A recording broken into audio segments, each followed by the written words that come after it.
Well, welcome back, everybody, to Facts at 5. And we have today Peter Van Scoyoc for our weekly meeting. And welcome, Peter. Hi, Michael. Thanks for having me back on the show. Well, we know you're a busy man. We appreciate your time. And I guess the big news this week, obviously, is the retail businesses, or phase one, actually, being able to step into that. So how about would it be okay to get an update on where we stand with that? Absolutely. So on the 27th, phase one reopened. That included construction. That's probably the largest industry here that was impacted. Also, there's curbside retail that's opened up. Other industrial uses, and we're not a heavily industrialized town, but industrial plants and whatnot are able to open as well. And it's important for business owners to understand that they need to go to the town website or to the governor's website, which you can find the link to on the town website. Look at the guidelines and mandates for how you operate your business in this time of COVID. There are certain protocols you will have to follow. Even though your business is deemed to be open, you'll still have to follow the guidance and comply with it. And you'll need to sign an affirmation form saying that you read and understood those guidelines and file that with the state. So again, I'm not sure that was widely publicized with the reopening. I know a lot of businesses are starting to gear up. Also, all future phases, if you're in a phase that comes later, you should be looking at those guidelines and preparing to meet those. They will require that you conduct business a little differently than you normally would. And you will, again, have to file that affirmation form.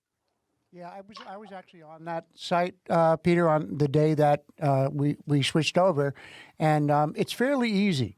I didn't, for my wife's store, for example, we had to, thinking about, where we fit into the whole picture and saw where we did. But I also downloaded for her the affirmation form, which is really a one-page, easily filled out deal. Yeah, and, I think it's just legally something to have on file, right?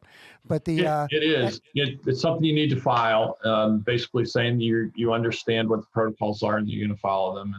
And I think that's a good thing. We want a safe reopening. We want to get back to normal as soon as possible. We want to do so safely, and don't want to squander all the personal sacrifice that we've all been through in sheltering in place and social distancing to date. Let's make it count and keep moving forward. Now, along those lines, Peter, maybe there was an article today in the East Hampton Star that gave us an update of Steve Malone was saying that they had given the okay for some expanded guidelines for restaurants, for outdoor dining. I think people might read that and misunderstand. The way that people generally only read the first two lines of something. Yeah. Right? So I can add some more clarity to that. We had asked for some time about the possibility of expanding restaurant occupancy outdoors. In fact, last year, before the summer season began, the town actually liberalized their outdoor dining rules somewhat to allow up to 30% of your capacity as a restaurant to be placed outdoors in the summer. But the Supervisors Association in Suffolk County had requested further guidance about outdoor dining, whether or not we could have outdoor dining begin earlier than phase three. That's still under discussion, but a lot of the guidelines and protocols have been fleshed out, and we've been circulating them among the various towns. But what the Steve Malone was referring to was the fact that the Suffolk County Department of Health Services, which regulates restaurants, would not be requiring an additional permit in order to have outdoor dining. You still have to comply with the local town zoning ordinances and comply with whatever rules they put in place for outdoor dining. Obviously, your seating plan would still have to be approved by the fire marshal to ensure that there's safe ingress and egress. If there were a fire or some other emergency, that people would have safe pathways.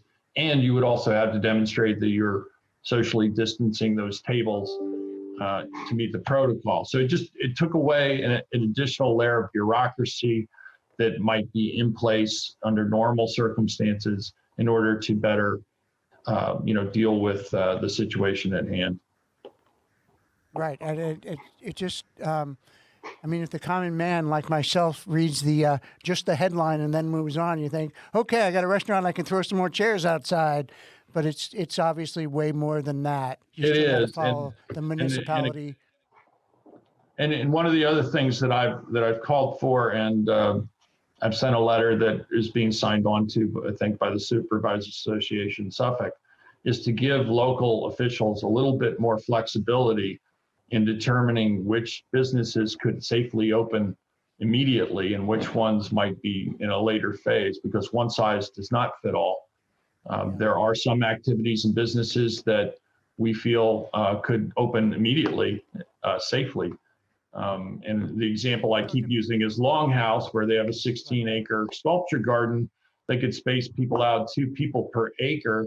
People would be able to have somewhere else to go and something else to do than just going to the beach or the limited number of businesses that are open. And to give us the ability to, understand what the goals are and make sure that people stay safe, but to fine tune, to try to get the governor's office to rule on every single business as to whether or not they're safe, or, there's inequities within that lumping together of categories that just doesn't work so well. Yeah, I can only imagine in the great state of New York how many variations on the theme you could come up with in terms of each particular phase. It's just, and they have to act on them. And ultimately, we have to enforce and we have to regulate locally anyway. So, whatever the governor decides, or the state or the county, we're the boots on the ground. So. Yep. So, any update on the Montauk testing site, Peter?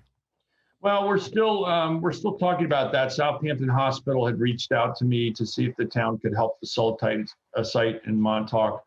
They have a representative who will be looking at potential sites with us next week, I think. But I think it's important for everybody to understand we already have testing here in the town, and it probably only takes 6 minutes longer to get to that testing site from Montauk than it would from Northwest Woods or Wainscott. So it's not really that far out of the way. They test 2 days a week on Wednesdays and Fridays. The first 4 days of testing resulted in 266 tests being administered. Out of those tests, less than, I believe it's less than 3% were positive. So that's pretty much in line with the trend we're seeing in Suffolk County. The last day of testing I had information on from Suffolk County was on Tuesday, which was after the Friday that we had the tests. And that was down to 2.4% of all tests given. Out of like 3,200 tests in that day, 2.4% were positive. So we're continuing to see that trend of positive tests go down. We're continuing to flatten the curve. Again, we need to continue wearing masks in public and following those safety protocols so we can get rid of this virus and get back to some sense of normalcy. Now you teased me a little bit. You said when you came on that you had some news for me regarding property taxes. One of my favorite topics with you, but I did, and so the governor, his recent executive order, which was 202.32, extended the period of time in which property taxes within Suffolk County will be due without penalty and interest. And normally May 31st is the closure of that time period. The town collects property taxes on behalf of the county, and then after that date, people would have to pay the county directly, and there would be penalty and interest that would apply. So the governor has extended that out to June 21st. We've been requesting some relief for weeks and weeks and weeks.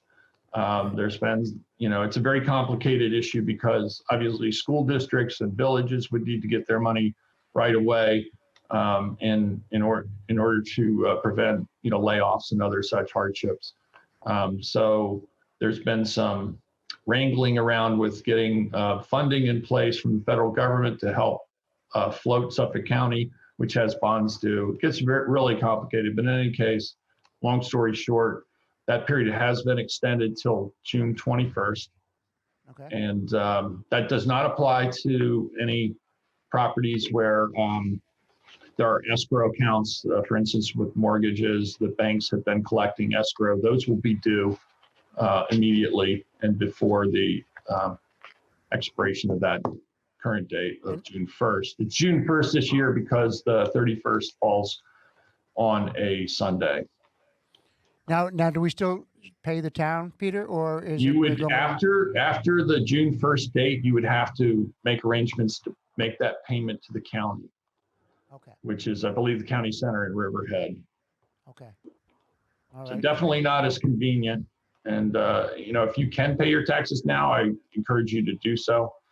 Again, it helps fund not just your local government, but your school districts and villages. Keeps folks employed. Yeah, absolutely, without a doubt. We actually did a story today and yesterday on the upcoming school budget and that they're anticipating 20% less for the upcoming year, which I think is kind of a statewide number associated with that. Less in funding, you mean? Yeah. Because it's interesting, from what I'm hearing, that some of the school districts may actually experience an increase in the number of pupils due to Yes. COVID, and schools, maybe people who are deciding, like they did post 9/11, to remove to our area to live for a while. And Right. I know there have been a lot more inquiries within the local school districts about the coming school year. Right. Yeah, we actually talked about that a little bit as well, that, we seem to be the go-to place, and we were after 9/11, and people are kind of testing the waters right now to see where it is because everything's still so up in the air, but, they're trying to stay ahead of it. So, there's a lot going on, that's for sure. Is there anything else, Peter, any other information that you'd like to share today? Well, again, I'd like to remind people to visit the town website at ehamptonny.gov because it has all the last minute updates, all the links to, the business reopenings and other, news about what's going on in town that I think people will find very informative and helpful. So again, want everybody to stay safe out there. Keep wearing your masks when you're in public, socially distance, disinfect, do all those things that we help get rid of this disease altogether and get back to some normalcy and get into that phase 2 and phase 3 openings as soon as possible. Well, thank you for taking the time for us today, Peter. We appreciate it, and we'll see you again next week. Thanks for the opportunity, Michael. Thanks for all good to see LPB you. does for us. Appreciate that. Thank you.